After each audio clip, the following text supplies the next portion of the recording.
boss of the colony at the time. I mean, what he did to the Native Americans was just atrocious. I mean, it's just atrocious. They went out and established these prayer colonies and prayer towns, that they call them, and the Indians were supposed to go there, and if they didn't do it just right, that was it. And King Philip's War was about that. Mm. And you don't hear much about that in history, but that was the start of it. It was the very start of this.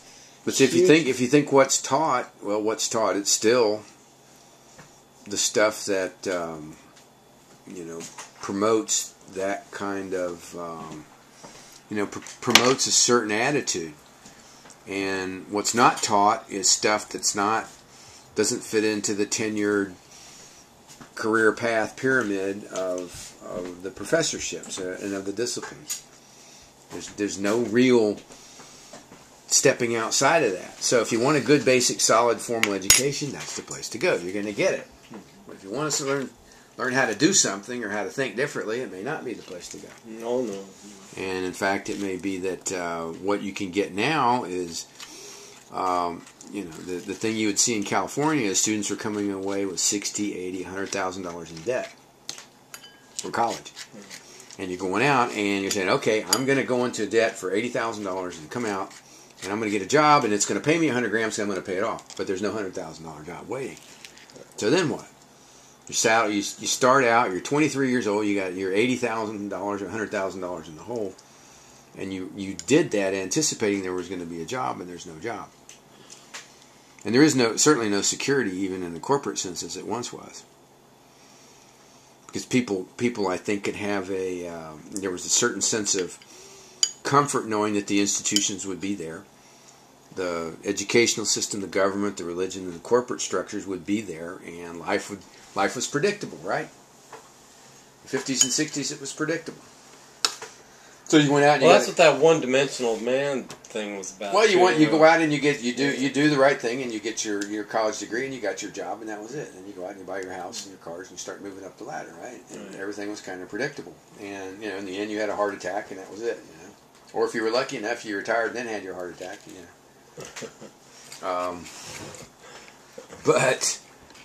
Or stroke or whatever. Probably people died earlier then too.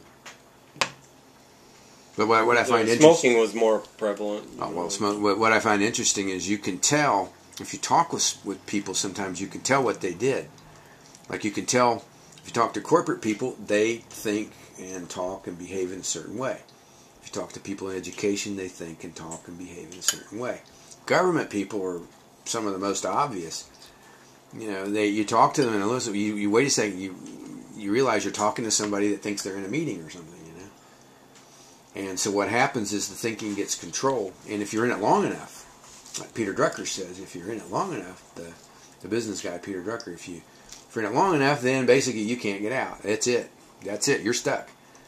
And so what he says, particularly for somebody younger, if you're bored and doing the routine, you better get out and ask your boss and whatnot. And if you can't get out, quit, because you're going to be trapped, and then you're going to destroy your brain. You won't be able to. And you talk to people in government, some corporate, some religion, some educational, and they're like a record that's played over and over and over. There's nothing new. Everything's the same.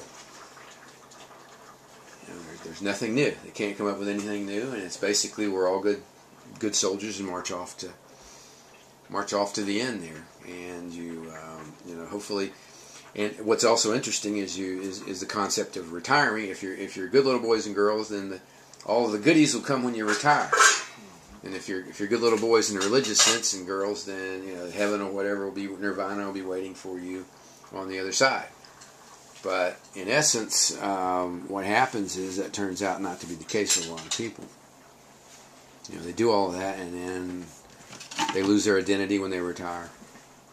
They define themselves by what they do or what they did, and when they don't have it, I mean, how many people have you? I've known people that when they sold their business or retired, they lost their identity and they fell apart. All of a sudden, now, who am I? Oh, gee, I'm not who I thought I was, who I define myself as. I'm somebody different. And so, the other thing, yeah. Now, what I think is happening is the most fascinating is the neuroscience, because a lot of that's coming out, and that's probably all going to change in the next 50 or 100 years. People are going to wise up.